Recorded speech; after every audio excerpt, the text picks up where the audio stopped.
that the bullets had a pro-trans message because it turned out to be just the markings of one of the world's biggest ammunition factories. So hi, I haven't spoken about the Charlie Kirk murder until now because we didn't know anything. And since my channel was created not to report the news but to make sense of it, I felt like the only responsible thing to do was to wait until there was more information.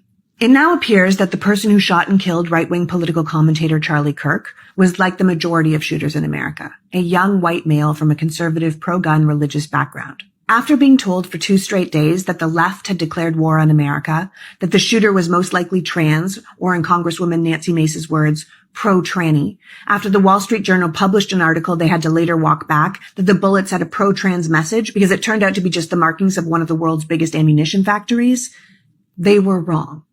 We still don't know the motivation for the killing, but we will find out more in the coming days. It was right-wing agitators who stormed the U.S. Capitol looking for lawmakers to kidnap and kill. It is the right wing who spent the past 2 days creating a false narrative, blaming an entire group of people for a violent execution with no evidence. The right wing who is using another American family's tragedy with gun violence as an excuse to start a war they already wanted to start.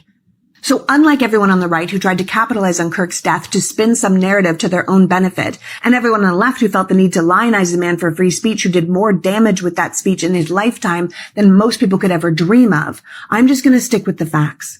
That the bullets had a pro-trans message because it turned out to be just the markings of one of the world's biggest ammunition factories, I'm just going to stick with the facts.